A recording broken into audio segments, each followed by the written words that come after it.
Hey, salut à tous, ici Maniaco Shonen, et on se retrouve aujourd'hui pour un nouveau point lecture en compagnie de Brenner, hein, Salut. comme d'hab. Et cette fois, on va parler de 5 bonnes œuvres, hein, enfin en tout cas un peu moins que d'habitude, mais on a quand même pas mal de choses à dire, et puis bon, on n'est pas obligé de parler de 8 mangas à chaque fois. Le premier, et on va avoir du coup deux plus ou moins nouveautés, en tout cas deux éditions qui sont sorties il y a quelques mois, parce que pour le coup c'est des mangas qui sont quand même assez vieux, bon, certains plus que d'autres, mais voilà. Mais le premier de ceux-là, ça va être Mermaid Saga, qui est sorti De Rumiko Takahashi. de Rumiko Takahashi évidemment, qui est sorti aux éditions Glénat. Et bah voilà, tu... Je veux bien que tu y ailles, parce que je me souviens plus des noms. Alors, j'en ai quelques-uns en tête si. Alors, en gros, on suit l'histoire de Yuta, ce personnage-là, qui a malencontreusement mangé de la chair de sirène dans son passé, puisqu'on est dans un monde où la chair de sirène rend immortel ceux qui la mangent, ou en tout cas c'est un peu plus compliqué que ça, mais c'est la légende que tout le monde se raconte. Et ça le saoule un peu d'être immortel, hein, parce que si je ne me trompe pas, il a au moins dans les 300-400 ans, et il essaye de trouver des sirènes pour pouvoir conjurer la malédiction et pouvoir mourir naturellement, et voilà, parce que c'est chiant d'être immortel comme ça. Et finalement ça va être une suite d'histoires de scénettes en fait, où on va suivre Yuta, qui va donc récupérer, en tout cas, enfin qui va rencontrer une sirène du nom de Mana, dans la première histoire, et tous les deux vont devoir... Enfin non, c'est pas une sirène, c'est aussi une autre humaine qui a mangé à qui on a fait manger la chair de sirène justement, et les deux vont partir à travers le monde pour essayer comme je l'ai dit, de conjurer cette espèce de malédiction de la chair de sirène pour pouvoir mourir normalement, de façon naturelle. Et voilà, puis ils vont rencontrer plein de personnes qui, à chaque fois, dans des endroits différents, ont tous un rapport plus ou moins avec la légende de la sirène. En tout cas, qu'il y a toujours des gens qui recherchent l'immortalité, hein, c'est quelque chose d'assez connu. Voilà, hein, globalement. C'est le tome 1 sur 2. Voilà. C'est-à-dire, on ne sait pas comment ça finit et tout ça, mais on a lu ce tome. Et qu'est-ce que tu en as pensé, par exemple? Et bien moi, déjà j'aimerais parler d'édition. Oui, c'est vrai que c'est un bon point. On va pas mal parler d'édition. Un bon point, on sait pas trop. Alors, en gros, c'est... Non, mais c'est un bon point, je veux dire, c'est un point sur lequel il y a des choses à dire. Tout à fait. Alors, l'édition, écoute, je veux bien que tu montes pendant que je parle du coup. Oui, l'édition, et donc c'est un moyen format, on peut dire que c'est quand même un grand format, en soi. Donc c'est un grand format qui est, du coup, d'ailleurs il est sorti récemment, je sais pas si tu l'as dit, hein, c'est encore disponible en librairie, oui. C'est sorti ce mois-ci. Oui. Et je sais pas quand est-ce que sortira cette vidéo, hein, vu que je prends toujours du temps à les sortir. Donc c'est une grande édition, très belle couverture, pas de soucis, mais regardez là, ce genre de pages là, le gros problème c'est qu'on voit très bien que c'est des pages colorisées, des pages couleur de base, mais qui n'ont pas été reproduites en couleur dans l'édition française. On a ça à chaque première page de nouveaux chapitres en plus, voilà, hein, donc c'est... Voilà, là, je sais pas si on le verra bien, mais c'est pareil, là on le voit en tout cas quand on a le livre devant soi, on voit bien que, par exemple là, les personnages n'ont pas la peau blanche, vraiment comme sur les autres. Regardez, la peau des personnages, on voit plus ou moins, putain je galère. La peau des personnages est bien blanche parce que voilà, c'est pour le coup c'est des pages qui étaient faites en noir et blanc. Mais du coup, non. Alors que là, on voit bien qu'il y a des couleurs qui étaient là à la base et qu'on n'a pas pu mettre dans cette édition parce que c'est ce qu'il y a de plus cher finalement. C'est ce qu'il y a de plus cher, mais pourtant l'édition est estampillée perfect, je pense, et c'est vrai que c'est très dommage de ne pas avoir de page couleur dans une perfect, ne serait-ce qu'une seule. Et c'est vrai que autrement, je trouve que la qualité du papier est bonne. Je trouve, en fait, c'est juste ça, c'est juste qu'il y a quand même cette absence de page couleur qui est un petit bémol pour moi au niveau de l'édition et de la qualité éditoriale du titre, même si franchement ça fait plaisir d'avoir un titre de Rumiko Takahashi en grand format comme ça, parce que c'est vrai que moi c'était donc mon premier Rumiko Takahashi, j'avais pas encore lu d'œuvre de l'autrice, et du coup ce que j'en ai pensé, finalement j'ai pas grand chose à dire sur Mermaid Saga, parce que c'est vrai que c'était une bonne lecture, c'était une lecture agréable, très fluide. Ça se lit assez vite franchement, et je trouve en fait que le concept est bien exploité, c'est-à-dire que déjà c'est intéressant de voir comment sont traitées les sirènes dans l'univers de Rumiko Takahashi, donc de Mermaid Saga, puisque les sirènes sont pas forcément les belles les nymphes qu'on a l'habitude de voir avec leur beau corps de femme et une belle queue de poisson. C'est des... Ouais, en fait, il y a ça, mais c'est-à-dire que elles sont pas esthétisées plus que ça, en fait on les voit presque pas, on voit juste leur viande souvent. Ouais. Et puis l'image qu'on se fait même dans cet univers-là de la sirène par rapport à la réalité de ce que engendre réellement le fait de manger de la chair de sirène, on voit que c'est beaucoup moins beau que ce qui sera. Voilà, justement, parce que tous les gens peuvent manger potentiellement de la chair de sirène, mais par contre, tous les gens ne vont pas réagir de la même manière, et tous les gens ne vont pas devenir immortels s'ils en mangent en fait. C'est-à-dire qu'il y a certaines personnes qui sont trop faibles d'esprit ou qui n'ont pas un métabolisme assez puissant, qui vont se transformer en monstres, en comment ça s'appelle ? L'abomination. Oui, c'est Un truc comme ça. Donc voilà, c'est ce qu'on vous a montré juste avant. Et donc c'est intéressant de voir ça. Je trouve que l'alchimie entre les deux personnages principaux fonctionne bien. Elle est intéressante, ils sont sympas, ils sont attachants, je trouve. Ouais, je trouve qu'ils sont pas ultra originaux dans le Non, sens où ça reste le bon gars et la fille mignonne un peu chippie quoi, mais des personnages très Takahashi. Hein, non mais je trouve qu'il y a dans les histoires courtes, il y a un petit côté thriller policier pas déplaisant. Parfois on doit se demander qui est vraiment le méchant de l'histoire, qu'on voit vraiment la chair de sirène, parce qu'il y a quand même pas mal de personnages, et parfois des personnages dont on s'attend pas forcément à ce qu'ils soient si vils et mesquins, n'est-ce pas. Mais je trouve que voilà, les personnages sont assez marquants malgré leur peu d'apparitions. Il y a même des personnages, des antagonistes dont je me souviens, de ça, tu sais, les vieilles, le mec qui veut faire renaître son amante, etc. Ouais.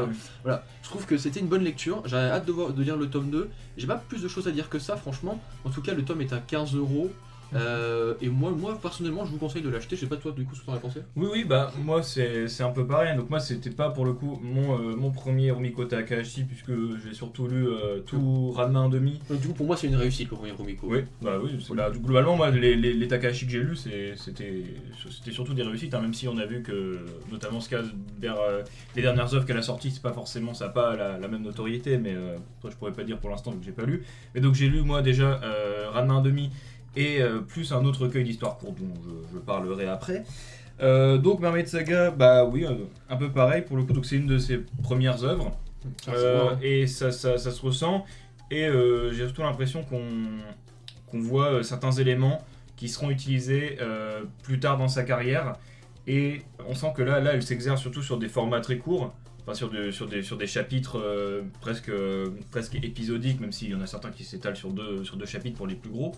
Mais les histoires se tiennent, comme tu disais, elles arrivent à être marquantes chacune. Enfin, je veux dire, Ça, le problème des histoires courtes, souvent, c'est qu'on lit sur un recueil entier, sur toutes les histoires qu'on a lues, on en retient une seule qui nous a marqué, et les autres, on a tendance à les oublier. Là, je m'en souviens quand même de 2, 3, voire 4. Oui, c'est ça. Là, en fait, l'histoire de fond, en fait, la trame de Yuta et de Mana qui essayent de changer leurs conditions.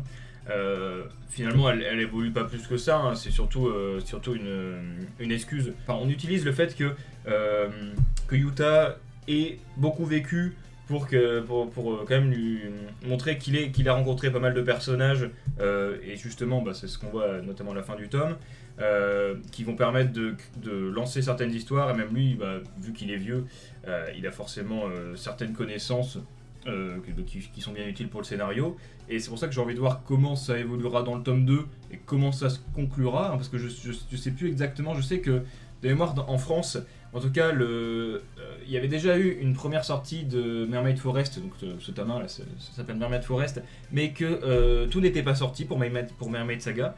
Je sais plus comment ça s'est passé au Japon, si jamais il y a une vraie conclusion ou pas, parce que j'avais vu qu'il y avait aussi des problèmes à ce niveau là, mais en tout cas on verra avec le tome 2. Chaque petit arc est plus ou moins indépendant, et comme j'ai dit, ça développe un peu l'univers, tu vois, mais tout en restant, tout en concluant tout ce qui est amené dans l'intrigue. Donc à ce niveau-là, c'est assez satisfaisant en fait. On reste pas sur sa fin à chaque fois qu'un arc se termine. Le découpage de Rumiko Takahashi est vraiment dynamique, hein, sur pas mal de scènes de combat, tu vois. Je trouve que c'est très lisible.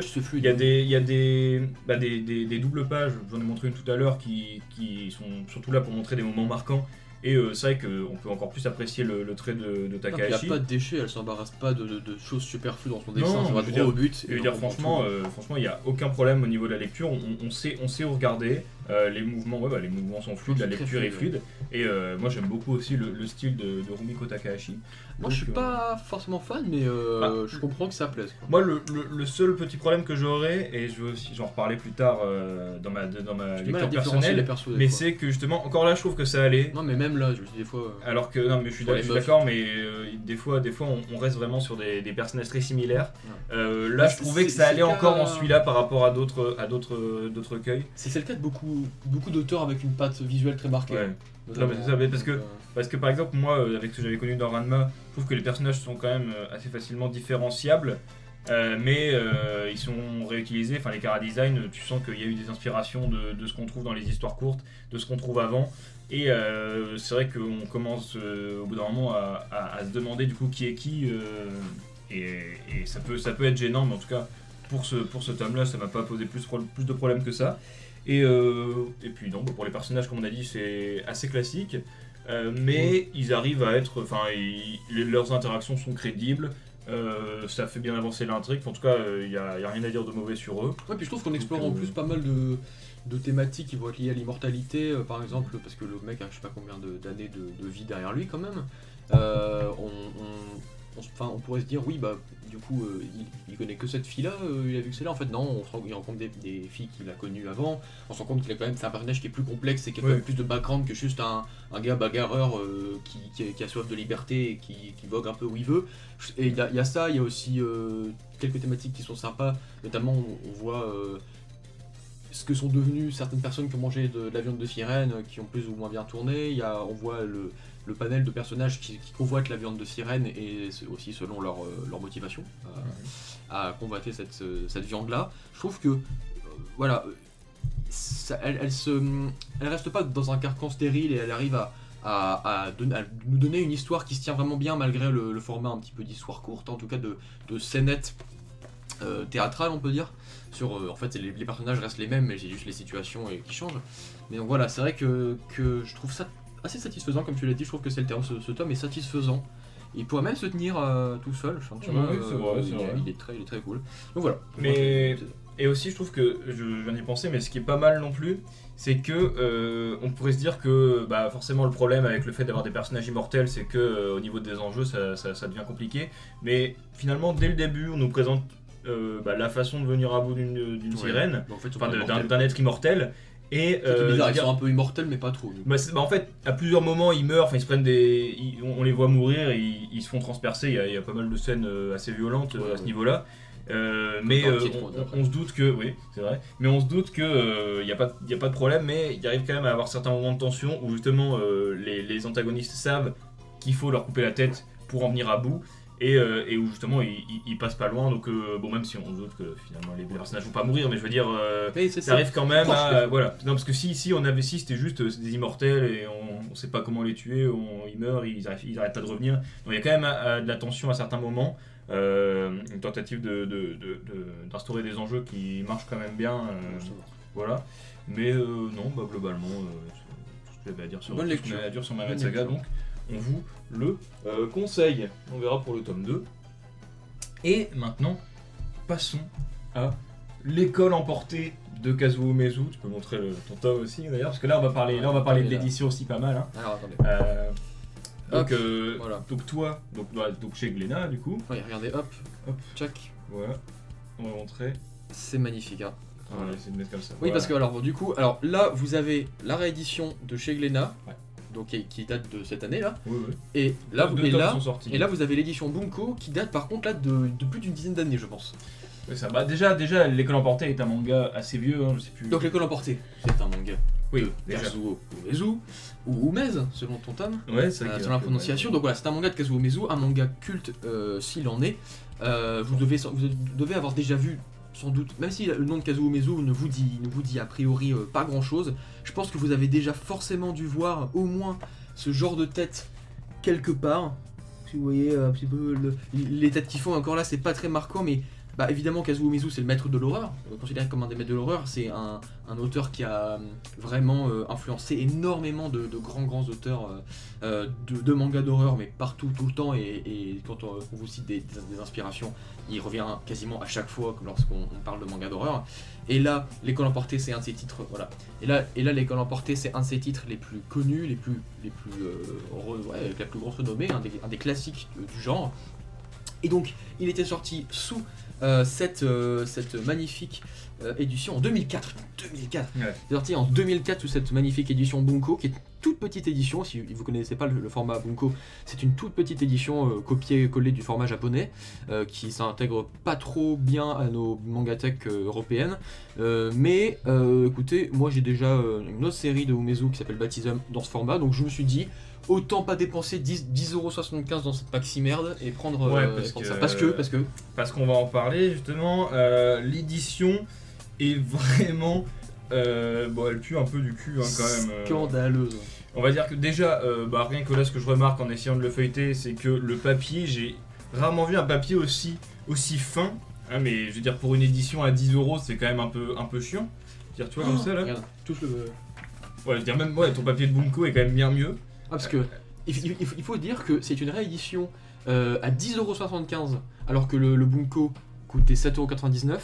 Et en fait, il n'y a rien de plus, c'est-à-dire que c'est un copier-coller de ce qu'il y avait fait dans la Bunko, sauf qu'il y a une nouvelle traduction, on va en parler parce que c'est très intéressant. Il y a une nouvelle traduction. Et c'est vrai que ton tome alors se distingue par sa mocheté. Déjà regarde, cette tranche là, le tome 2 est là-bas, je l'ai pas pris, j'ai pas lu le tome 2, donc je vais surtout parler du tome 1 pour le coup. Mais voilà, regardez, le tome 2, c'est exactement la même chose. Bon là, je vais mettre dans l'autre sens, mais c'est-à-dire que dites-vous qu'il y aura ça sur 5 tomes, on dirait... 6 tomes. Sur 6 tomes, ouais, on dirait un bloc de terre de Minecraft, c'est dégueulasse, c'est vert, c'est vraiment le même avec le changement de numéro. Il y a... puis il y a un vide. Il y a un vide, le titre est tout petit. Le nom de l'auteur encore plus. Et puis toujours cette charte graphique Glénat bordeaux moche, hein, ça change pas parce que moi j'avais un noir classique, hein, du noir et blanc basique. Un classique Bunko mais qui marche bien. Ouais, qui marche bien. Alors, petit point positif, c'est les couvertures quand même. Oui. Qui sont jolies. Qui sont jolies. Franchement, qui sont jolies avec un petit vernis et tout. Bon, c'est le seul point positif malheureusement. Ouais, parce que on va pas les mettre comme ça dans la bibliothèque. Hein. Non, on va bien voir le côté vert dégueulasse, vert marron, c'est ignoble. On a aussi une postface à la fin, c'est sympa. Ah là, une bonne Ume's Face là. Voilà. Vous voyez avec les yeux là, ce genre de regard là.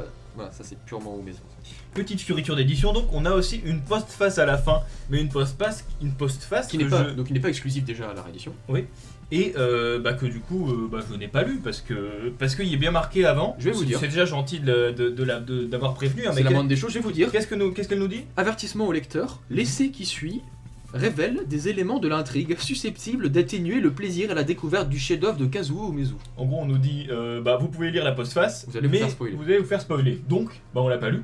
Bah non. Surtout parce que c'est un manga qui se base sur le tome 1. Un manga qui se base quand même pas mal sur le suspense, sur l'explication de ce qui est arrivé, sur comment les personnages vont survivre, lesquels vont survivre, mais voilà, surtout sur tous les mystères qui entourent. Mais c'est vrai qu'on n'a pas dit de quoi ça parle. De quoi ça parle, L'École emportée ? L'École emportée, c'est l'histoire d'un petit enfant qui est en CM2 qui s'appelle Sho Takamatsu. Voilà, il est là, c'est un petit enfant. Un jour, il rentre chez lui, il se dispute avec sa mère, fortement. Il va en cours et tout simplement, il va en cours normalement et il y a un tremblement dans la ville, et il se rend compte que l'école n'est plus dans son environnement normal.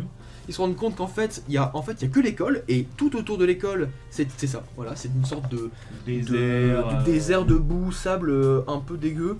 Il n'y a plus rien autour, au milieu de nulle part, il n'y a que l'école. Par contre, ils sont dans le même état qu'ils étaient il y a une seconde, c'est-à-dire que juste ils ont changé de ligne d'univers, on a l'impression. La ville a disparu. Pourtant, les élèves n'ont pas vieilli, c'est une école primaire, et les élèves n'ont pas vieilli, personne n'a vieilli. La nourriture n'est pas rassie ou rien, ou périmée. C'est juste que ils ont changé d'endroit en traitement de doigts. Du coup, dans ce tome-là, on n'a pas beaucoup d'explications. Est-ce que, Oui. est-ce que c'est du coup le reste de la ville qui a été détruit, qui est parti, On ou sait on sait pas. pas, ou alors l'école qui a été emportée, qui a été déplacée. Après bon, Euh, le titre nous peut-être voilà. nous Oui, indique sans peut-être, doute. Mais je veux dire, dans ce tome-là, on n'a pas vraiment beaucoup Ouais. d'informations. Et donc à ce voilà, niveau-là. et donc ça, de là commence un jeu de survie entre les élèves et les professeurs. On voit les différentes réactions. D'ailleurs, ça m'a beaucoup fait penser à Dragonhead. Je sais pas si tu vois, Oui. mais il y a quand même des similarités dans les réactions face à la survie, Ouais. face à une situation critique. Et je trouvais que c'était bien mieux géré là-dedans que dans Dragonhead. Enfin, Dragonhead est plus réaliste parce que là ça va vraiment très vite et il y a beaucoup de réactions qui sont très très vite expédiées. Enfin, c'est-à-dire que forcément, quand ils se rendent compte qu'ils ont que les vivres de la cantine pour survivre, bah là il y en a qui deviennent complètement tarés. Les adultes sont irresponsables au possible. Enfin, c'est vraiment non mais là. Et je pense que d'ailleurs il y a une petite critique du système scolaire japonais derrière l'école emportée et de l'éducation donnée aux enfants par leurs professeurs. Bah, alors, j'ai trouvé personnellement le tome 1 très cool à lire parce que c'est l'école emportée et j'aime beaucoup Kazuo Umezu. Et franchement, c'était du pur plaisir parce que déjà, Umezu ne se censure pas. On a beaucoup de violence avec des enfants. Il y a beaucoup de scènes très graphiques et où vraiment, là pour le coup, bah, Umezu nous épargne pas. Il y a des enfants qui se font. Il y a des gens qui se font brûler. Il y a des enfants qui se font cutter. Ouais, beaucoup d'enfants, d'adultes, mais surtout pas mal d'enfants. Mais ça va très vite, c'est quasiment instantané. C'est-à-dire que dès qu'ils se rendent compte qu'ils sont plus dans leur environnement naturel, qu'ils ont été déplacés, on sait pas ce qui s'est passé, il y en a qui pètent directement un Ils câble. deviennent fous, ils commencent à rigoler, ils se font des suicides et tout. Les gosses sont tous là en mode mais qu'est-ce qui se passe, et pour calmer les gosses aussi, bah, c'est pareil, Des on arrive à la violence. C'est vraiment. Il les lacère avec des bouts de verre. Ça va très loin, très vite. Ouais. On va dire ça comme ça, c'est un bon Il résumé. y a un saut qualitatif incroyable entre la découverte de leur transposition et le premier mort, ça va très très vite. Mais du coup, à lire, c'est très agréable. C'est très ce que j'allais dire. J'essayais de voir s'il n'y avait pas un mot qui faisait moins sadique, mais c'est vrai que c'est agréable, c'est divertissant à lire parce que on se demande jusqu'où ça va aller, mais surtout que c'est le tome 1, donc dans ce tome-là, bah franchement, c'est très efficace. Mais j'ai envie de savoir si comment Umezu va faire pour arriver à faire durer cette situation sur les tomes suivants. Parce que là, j'ai l'impression qu'il envoie quasiment tout d'un coup. Et du coup, c'est vrai que ce tome-là était très très cool. Mais j'ai surtout envie de voir si la résolution de ces mystères tiendra la route. Et si il va arriver à continuer dans ce crescendo. Parce que là, il y a vraiment une intensification de la violence et des problèmes tout au long du tome. Il y a beaucoup de morts dans ce tome. Il y a beaucoup de morts. Et je pense qu'à la fin du tome 1, moi personnellement, cette situation, à la fin du tome 1, je l'aurais bien vu à la fin d'un tome 3. Ouais, tu vois, genre de truc près au milieu de la série, parce qu'il y a 6 tomes, on l'a dit. Mais là, il reste plus qu'un professeur. Il y a plein de gosses qui sont déjà morts. Bon, ok. Enfin, et puis même, genre, j'ai l'impression que c'est parce que je vais encore pour faire une analogie avec Dragonhead. Dans Dragonhead, on sait à peu près ce qui s'est passé parce que de toute façon, on s'en doute un peu. Parce que on se doute que c'est pas non plus surnaturel, c'est sûr que c'est une catastrophe et tout. Mais là, vraiment, tu te dis, mais attends, mais du coup, c'est surnaturel. Enfin, parce que l'univers nous paraît très crédible de base. Il y a aucun élément qui pourrait nous faire penser que ça pourrait être vraiment une transplantation de l'école. Elle s'est téléportée quelque part parce que c'est extraordinaire, tu vois. Alors que là, ben, on se dit, mais qu'est-ce qui s'est passé? Parce qu'on a quand même des pistes comme quoi il serait dans le futur, etc. Mais c'est vrai que j'ai vraiment hâte de voir la solution, la résolution de cette série. Parce que rien que pour moi, le tome 1 en tout cas, pour moi, s'il sortait aujourd'hui, évidemment, j'achèterais les tomes directement. Enfin, je pense que c'est une série qui moi, j'y ai accroché tout de suite en tout cas. Tu sais. Déjà parce que le dessin est génial. Puis dans le dessin d'Umezu, il y a des planches vraiment très marquantes, très, très dynamiques, très, très efficaces. La plupart du temps, on voit où ça va. Et même si c'est vrai qu'on voit certains visages, bien sûr, qui reviennent quand même assez régulièrement. Quasiment tous les enfants ont la même tête. Cette planche-là, elle est forte. Et vraiment, ils ont tous le même air de. Ils sont tous choqués. La même mauvaise face là. Vraiment, c'est la mauvaise face. Voilà. Parce que franchement, habituez-vous à voir des têtes comme ça, avoir des têtes comme ça de manière quand même assez répétée, quoi. C'est vrai. Donc à ce niveau-là, le dessin est très efficace, mais il faut savoir que Umezu c'est quand même un maître de l'horreur. Et ce manga-là n'y fait pas exception, hein, ça reste quand même de l'horreur. Et je trouve que ça marche aussi vraiment dans le sens où on est dans la peau d'un enfant, et même d'une classe d'enfants en général. Et bon, c'est quelque chose qui est aussi très, très courant dans les œuvres d'Umezu. Mais je trouve que rien que le fait d'être assez impuissant face à ce qui t'arrive, et surtout que quand les adultes pètent un câble, et qu'on se rend compte que ceux qui étaient normalement les professeurs, et ils sont pas toujours de votre côté quand des situations de force majeure comme ça arrivent. Et donc forcément, je trouve que le côté horrifique marche vraiment bien dans cet aspect. Je suis impuissant, je peux rien faire, on est obligé de survivre. Bon, à la limite, on est en supériorité numérique. Mais surtout, quand tu vois que c'est pas parce que t'es un enfant que tu vas pas mourir, que tout peut arriver à ce niveau-là. Oui, parce que c'est vrai que certaines séries auraient pu prendre peut-être plus léger, avoir un traitement plus léger d'abord pour les enfants. Tu sais, je veux dire, par exemple, là, qui meurent moins, mais en vrai, je pense que ça se passerait comme ça. Tu vois. Et je veux dire, là, je repense par exemple à Promised Neverland. C'est vrai qu'il y a un mort au début pour nous montrer un perso qu'on connaît pas vraiment, hein, mais pour nous dire, regarde, les enfants ils meurent, c'est un élevage, machin. Et après, tout le long, il y a aucun enfant qui meurt. Là, vraiment, tout le long du manga. Ils se font étrangler, cutés, ils se font shooter dessus. Alors que là, contrairement à Promised Neverland, là, c'est que des humains, c'est que des profs qui sont avec eux. Ils ont des mouvements, ils se font étrangler. Et c'est pour ça que je trouve que à ce niveau-là, on se dit, mais dans cette situation-là, tu peux rien faire. En gros, c'est génial. Comment ils vont s'en sortir c'est quelques enfants. Et donc, pour ça, l'effet est très bien réussi. Et encore une fois, bien envie de lire la suite. J'ai adoré ma lecture. Cependant, il y a quand même des gros manques de crédibilité parfois, je trouve. C'est vraiment parce que je m'en fous, parce que je sais que c'est le l'emporté, c'est Umezu et tout. Et d'ailleurs, bon, c'est pas plus grave que ça me fait plus sourire qu'autre chose en fait. Mais ça va surtout s'appliquer à la Bunko, parce que, comme on vous l'a dit, cette réédition bénéficie d'une nouvelle traduction. Et j'ai fait la comparaison du coup entre les deux. Et c'est vrai que la traduction de la Bunko est dégueu. Enfin, elle est pas dégueu, mais elle part vraiment à côté de ce que devrait être une traduction avec des enfants. Parce que le personnage principal utilise à foison le passé simple, tout le temps. Et en fait, parce que des fois, tu sais, il se met en narrateur aussi. Et du coup, à ce moment-là, il parle que au passé simple. J'ai un petit exemple là. Je vous dis ça. Nous enfermâmes Sekiya à clé dans les vestiaires. Alors, nous pûmes enfin prendre notre repas. Ouais, c'est pas très crédible. Et c'est ça, mais en fait très souvent. Il a 6 ans là? Non, je sais pas, ils ont 9 ans, ouais. Ils sont en CM2, CM1, CM2. Et donc, à plein de fois, il y a le passé simple, et je me dis, mais personne, même pas les adultes, personne parle comme ça, personne. Et du coup, ils ont corrigé ça dans la réédition où ils parlent au passé composé. Et c'est mieux, je pense, enfin, c'est plus logique. Et en plus de ça, pour le manque de crédibilité, c'est vraiment les enfants ne réfléchissent pas comme des enfants. Et il y a même des fois où je trouve que les gosses ont des connaissances sur des choses. Je me dis, c'est un adulte qui parle à leur place. Parce qu'à un moment, je sais pas si tu te souviens, mais ils font référence à un conflit qu'il y avait à l'époque dans le monde. Ils parlent de la... Ou alors, oui, c'est ça, ils parlent de la guerre de Guinée ou je ne sais plus quoi. Et c'est les gosses qui parlent de ça, mais ils sont en CM1, tu vois. Et ils connaissent pas, c'est impossible. Pareil, ils font référence à la guerre de Guinée. Pareil, il y a un moment, il y a une éclipse. Et le personnage principal fait attends, c'est bizarre qu'il y ait une éclipse quand même, parce que j'ai vu qu'il devait... Enfin, c'est bizarre qu'il y en ait, parce que j'ai vu que la prochaine serait dans genre 5 ans. Mais quel enfant de 9 ans sait quand t'es... Déjà, c'est ce qu'une éclipse. Déjà, c'est pas si simple que ça. Ouais. Et puis en plus, qui sait quand est-ce que se produira la prochaine éclipse? Ça n'a aucun sens. Moi, je ne le sais pas. Non, mais surtout, genre, tout le monde avait l'air d'être d'accord, les professeurs ils le savaient, les enfants le savaient. Et je me dis, mais c'est vrai que à plein de fois, et même...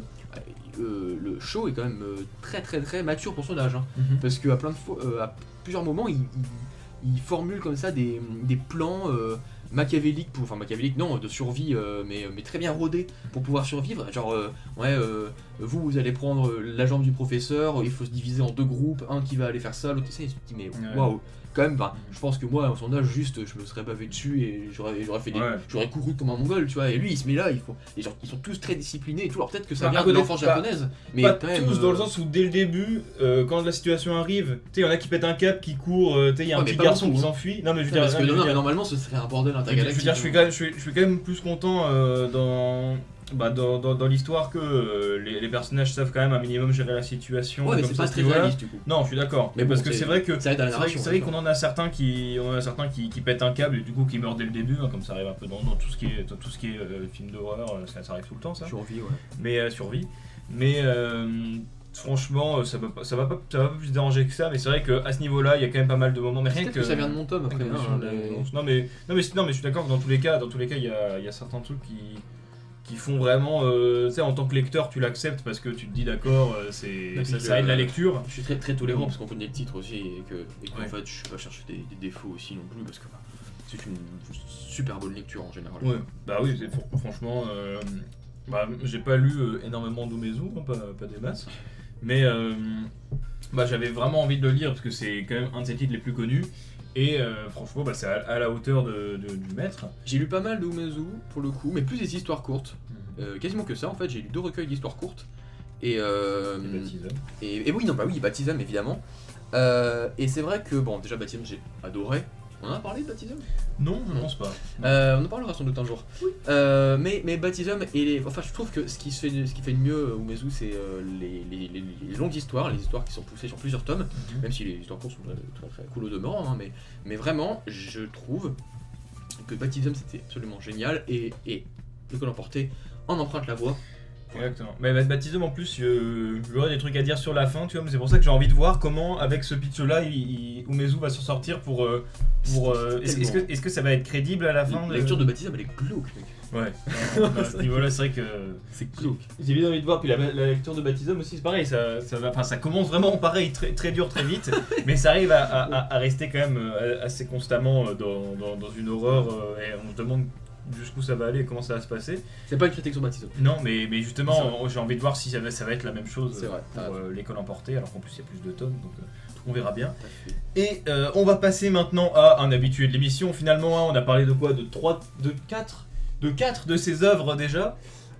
C'est bien Shintaro Kago de retour, hein, après Carnet de Massacre, après Fraction et Anamorphosis. Aujourd'hui, l'avant-dernier Kago parmi tout ce qui est sorti en France pour le moment. Une collision accidentelle sur le chemin de l'école peut-elle donner lieu à un baiser ? Voilà le titre le plus long le titre de complet. toutes les librairies. Et Chez Yamasho. écoutez, oui, c'est donc c'est du Shintaro Kago. Si vous avez déjà vu les points de lecture, vous savez très bien qui c'est. Vous savez qu'on aime bien Shintaro Kago. Ouais, évidemment. Et du coup, Vraiment. je t'avais dit à la présentation de Anamorphosis que une collision accidentelle, donc c'est un recueil d'histoires courtes, hein, pour le coup, c'est pas Oui. des longues histoires. C'est vraiment 46 histoires courtes Ouais, pour oui. être exact. Oui, parce qu'il y a vraiment des histoires qui sont juste une page ou deux. Ouais. Mais toujours aussi cool, hein, c'est incroyable. Ah oui. Mais voilà, je t'avais dit que c'est sans doute le tome pour moi, parce que je trouve que dans tous les ouvrages de Shintaro Kago édités par IMHO, chaque ouvrage a vraiment sa valeur à apporter, a vraiment une valeur ajoutée intéressante, et celui-ci, pour moi, c'était vraiment l'ouvrage de Shintaro Kago qui repoussait au maximum, et celui qui repousse le plus les limites du médium qui est le manga, je trouve.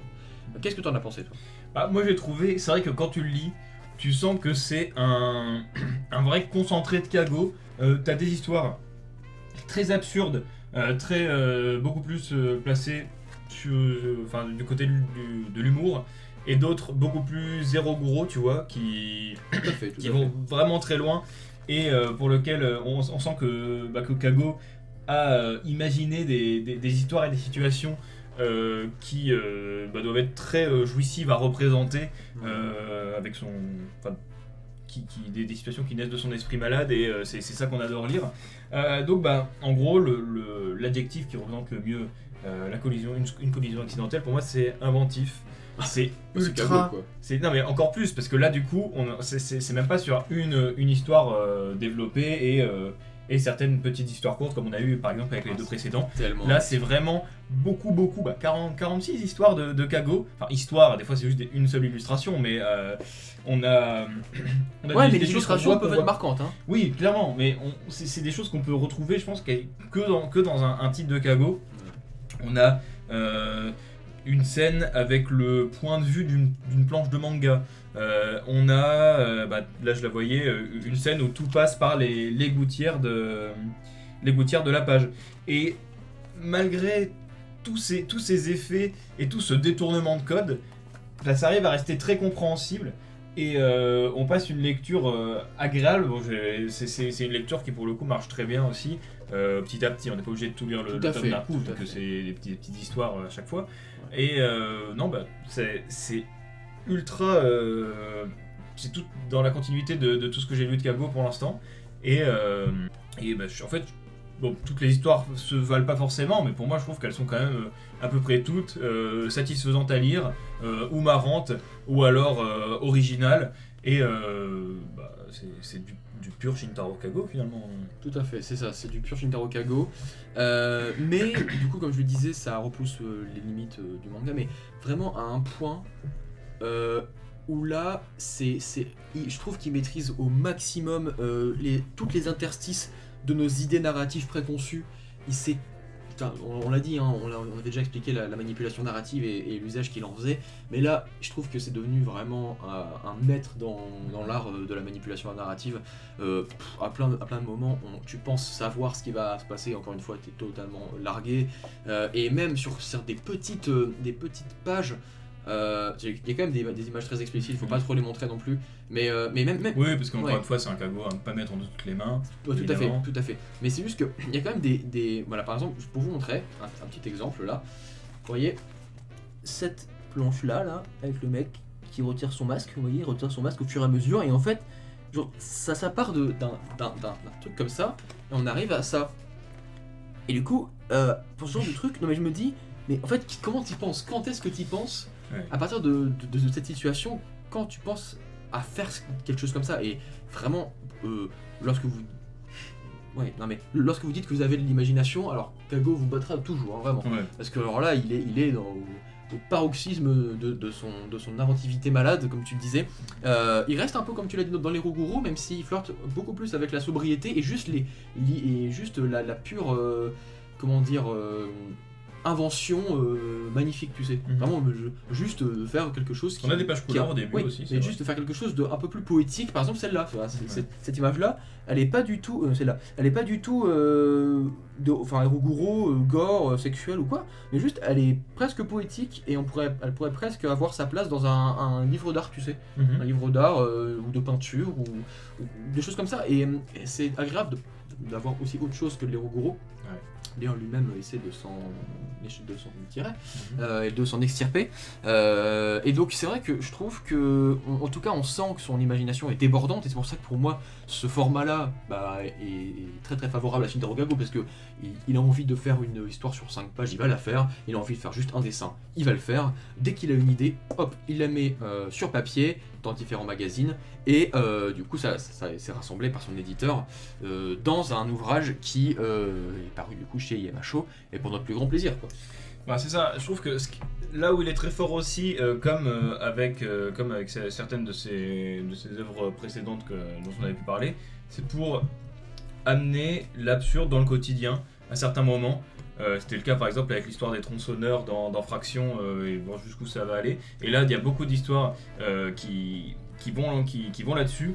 Ça va souvent trop loin aussi pour certaines, et là on est vraiment dans du bon Shintaro Kago. Tu vois, là par exemple, là, ce qu'on voyait, il arrive à partir de ce tic de tirer un bout de peau qui dépasse au niveau des ongles, tu vois, pour en arriver à une histoire qui n'a aucun sens. C'est pour ça que j'appelle l'absurde, amener de l'absurde dans le quotidien, en tout cas partir du quotidien pour arriver vers l'absurde.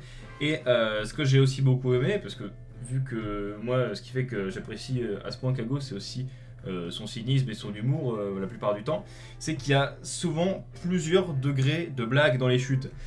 Par exemple, je vais donc spoiler une histoire de 3 pages pour expliquer ce que je veux dire, mais dans l'histoire du complotiste, qui est donc en gros un complotiste qui arrive chez un docteur pour expliquer que tout est faux et que tout n'est qu'un décor autour de lui et dans le monde en général.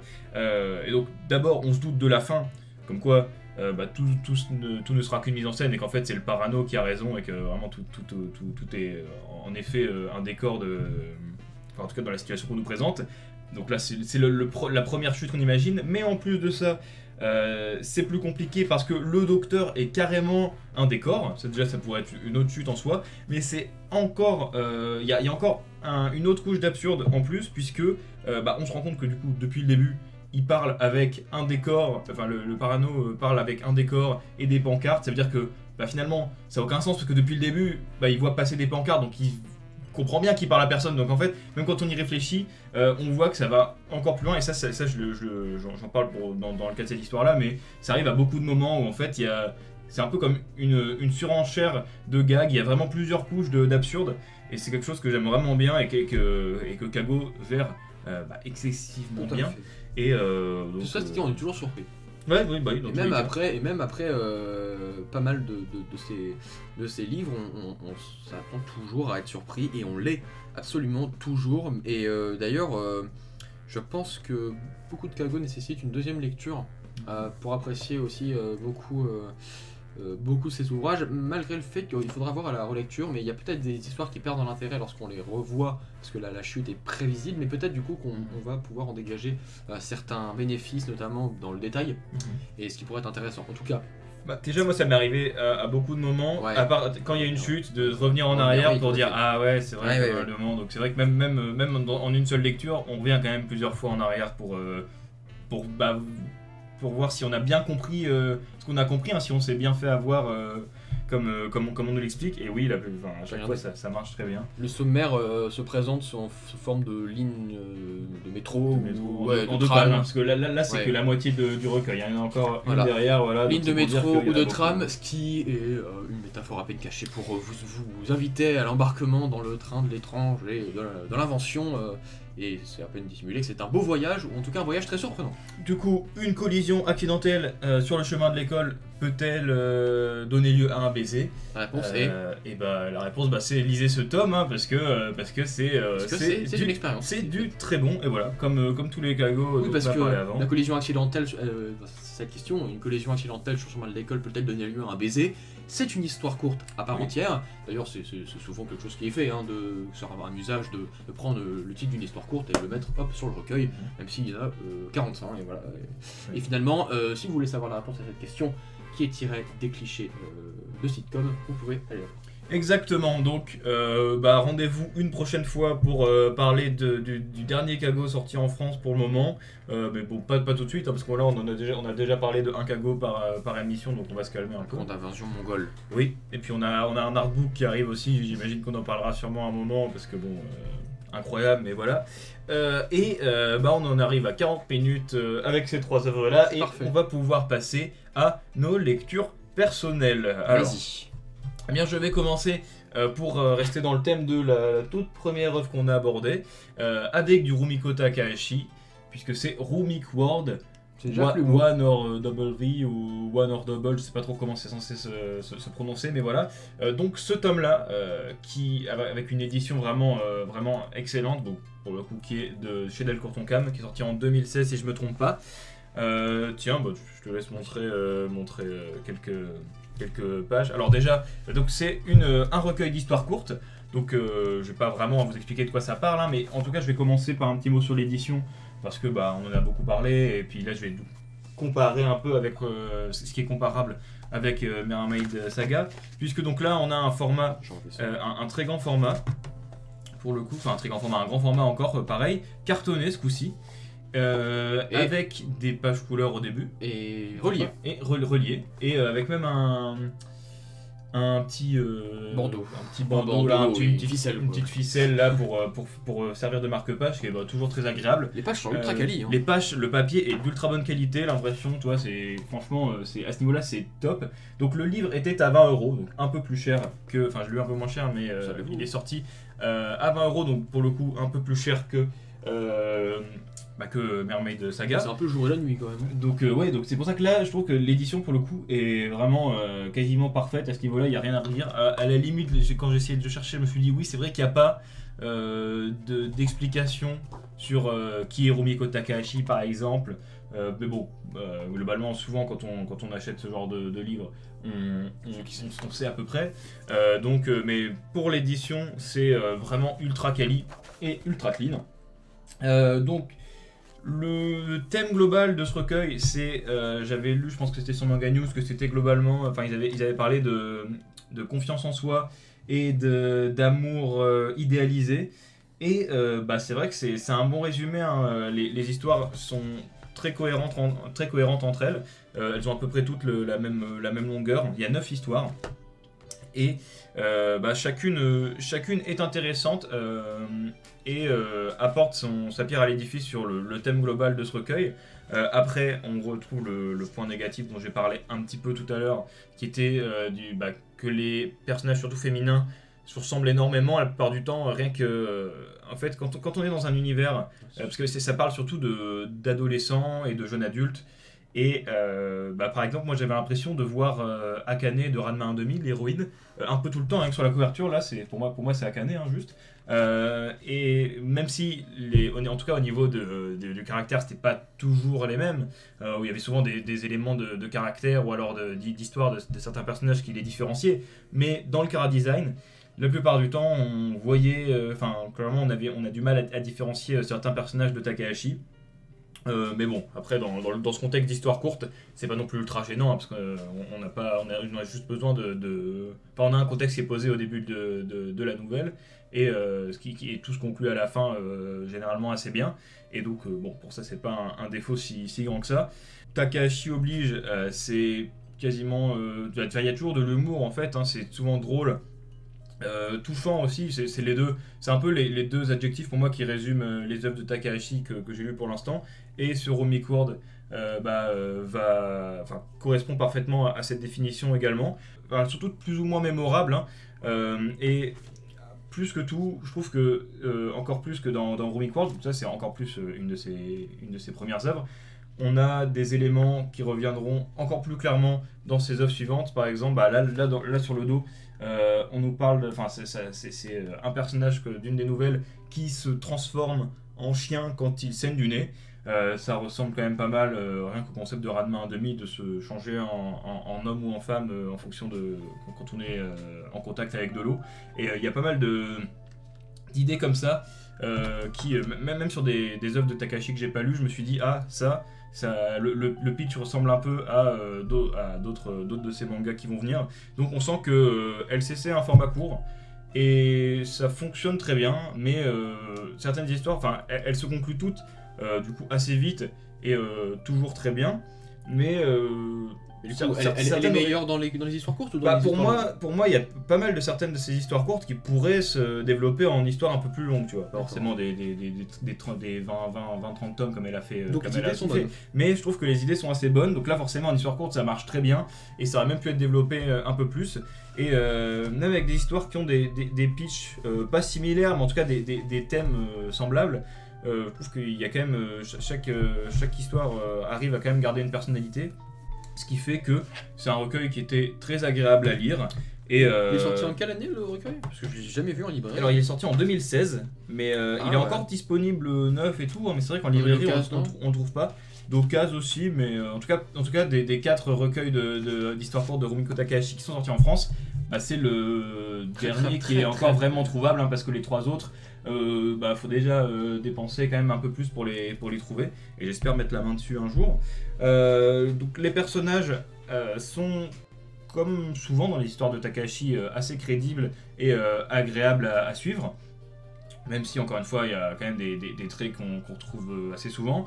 C'est drôle, cynique, touchant et efficace, et globalement je trouve que c'est le meilleur résumé que je pourrais faire de cette œuvre. Ah si, c'est vrai que j'ai oublié de le dire quand je disais que l'édition était presque parfaite. C'est vrai que j'ai noté 2-3 coquilles au niveau de la traduction, notamment un moment où le terme dissolu est utilisé, un terme qui n'existe pas. Donc voilà, mais c'est vraiment pour trouver des défauts, mais c'est quand même grave. Non, tu vas pas avoir ça dans une... Non, c'est pour ça, là je me suis dit, c'est le seul truc qui m'a sorti l'histoire, mais sinon, c'est des histoires courtes qui fonctionnent très bien. Enfin, tu dis, si nous on se rend compte pourquoi le traducteur qui est Ah oui, non, mais je me demande, non, mais c'est pour ça que je me suis demandé, c'est pour ça que j'ai refait l'achat, j'ai fait, mais attends, mais ça n'existe pas, dissolu. Non, ça n'existe pas. Et c'est pour ça que j'ai pris la note pour me rappeler de le dire. Mais non, à part ça, sur ces 9 histoires, elles sont quasiment toutes vraiment agréables à suivre et elles se différencient toutes à leur manière. Et donc, Runic World, c'est toujours disponible. Bon, pour le coup, il faudra sûrement le commander, parce que oui, je l'ai jamais vu en librairie non plus. Mais si vous avez, si vous voulez un très bon recueil d'histoires courtes d'une grande autrice, qui plus est, Runic World One Wordable, là, c'est super bien. Donc, foncez si vous hésitez. Si vous voulez, si vous aimez, que vous aimiez déjà les œuvres de Takahashi, ou que vous ayez envie de les découvrir, c'est l'occasion. Les histoires courtes, c'est toujours une valeur sûre, plus ou moins. Du coup, allez-y. Ok. Voilà. C'est à moi du coup. Oui. Ok. De quoi vas-tu donc nous parler? Je vais parler de L'Âge de Déraison, qui est un one-shot qui est paru chez Casterman dans leur collection manga Saka, du coup, qui a été récemment remodelé d'ailleurs. Et donc c'est un one-shot de deux auteurs, hein, du coup, c'est Usamaru Furuya au dessin et Otsushi au scénario. Furuya, on le connaît bien parce que on l'a déjà présenté sur ta chaîne même en plus. Oui, dans la dernière, je pense. Richie et Carry Club. Et Otsushi, par contre, beaucoup plus inconnu au bataillon, puisque je n'avais jamais entendu parler de ce scénariste. Et du coup, je vais vous parler du fait que j'ai énormément apprécié L'Âge de Déraison. Alors, j'aurais bien aimé dire, si vous voulez vous mettre à l'univers de Furuya, prenez ce tome, parce qu'il est encore trouvable à un prix correct dans le 15-20 balles, un truc comme ça, je crois. Enfin, c'est un peu cher, mais voilà, quoi, c'est pas non plus trop éloigné du prix de vente. Mais le problème, c'est qu'il est qu'au dessin, et on sent que c'est pas du tout Furuya qui a, ne serait-ce que rajouté une virgule dans le scénario de Otsushi. Puisque de quoi ça parle, du coup, enfin c'est vraiment pas des thématiques qui sont chères à Furuya, hein. De quoi ça parle, en gros, c'est plusieurs adolescents, en fait c'est un portrait, c'est une série de portraits de plusieurs adolescents qui... Tiens, tu peux montrer du coup là. Ouais. Donc c'est une série de portraits de plusieurs adolescents qui ont tous des problèmes, voilà, qui ont des problèmes soit d'ordre psychologique, soit d'ordre physique, et qui sont tous liés, tous ces problèmes sont liés à des traumatismes qu'ils ont vécu globalement dans leur enfance. Ça peut être un décès d'un proche, d'avoir été enceinte très rapidement, du harcèlement scolaire, de l'agoraphobie, en tout cas voilà plein de trucs. Et tous ces ados ont un point commun, c'est qu'ils ont peur de grandir en fait, mais indirectement, c'est-à-dire qu'ils le disent pas, mais on comprend, et c'est là toute la subtilité du scénario, on comprend bien que pour régler leurs problèmes, leur traumatisme, ils vont devoir regarder la réalité en face, ils vont devoir se poser, réfléchir calmement en adulte et de manière très concise. Et du coup, c'est absolument pas ce qu'ils ont envie de faire, en tout cas, c'est trop compliqué pour eux de se poser et de réfléchir calmement à une solution à adopter. Et du coup, tous ces adolescents vont développer des moyens imaginaires pour surmonter leurs épreuves. Ils vont refuser de regarder la réalité en face, ils vont s'enfermer dans des solutions qui leur sont très confortables, ils vont s'enfermer par exemple, ils vont se replier sur eux-mêmes, ils vont se créer un monde imaginaire, un ami imaginaire, ils vont se couper du monde, ils vont cesser tout lien social, et du coup ils s'enferment dans leur propre illusion. Ce qui fait que, à la fin du bouquin, alors qu'on a présenté toutes les histoires de ces personnages, qui sont tous très différents, vraiment, ils vont tous se rejoindre en un cercle que vous voyez derrière, sur la 4ème de couverture. Ce cercle, c'est les adolescents qui ont tous les mêmes problèmes, et en fait on se rend compte que tout ce qu'a voulu nous transmettre Otsushi, donc le scénariste, c'est tout simplement que en fait, finalement, tous les adolescents ont les mêmes problèmes, mais qui ont des sources, des causes différentes. La peur de grandir, la peur de l'avenir, qu'est-ce qu'on va vraiment être plus tard, qu'est-ce qu'on va devenir, est-ce qu'on va réussir à faire ce qu'on aime, et toutes ces thématiques-là sont communes à énormément d'enfants et d'adolescents. Et voilà, du coup, et je trouve que la force de ce scénario, vraiment, parce que je trouve le dessin de Furuya est nickel, aucun problème là-dessus, franchement, ça fait... est vraiment très très propre. En même temps, c'est vrai que Furuya, qui est lui-même très inspiré par Maruo, a c'est vrai quelques petites prédispositions de dessinateur. Mais Otsushi, franchement, m'a bluffé par rapport à son scénario.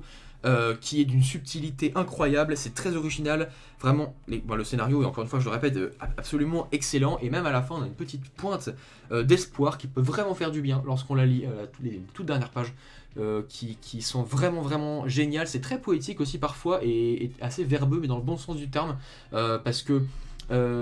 et en fait, ce qui est, enfin bon, je parle un peu dans tous les sens parce qu'il y a beaucoup de choses à dire, mais et je n'ai pas envie d'être trop long.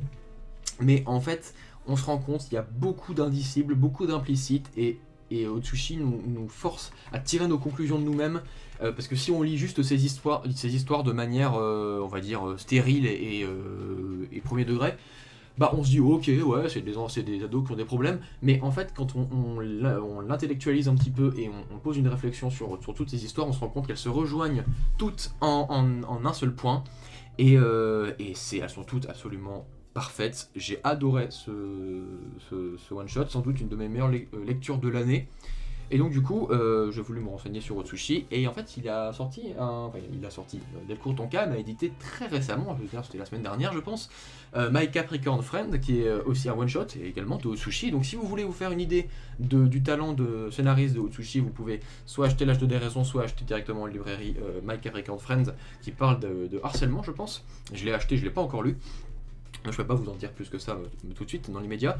Et aussi, Otsushi est un romancier qui a été traduit également en France. On a la chance d'avoir certaines de ses œuvres traduites en français.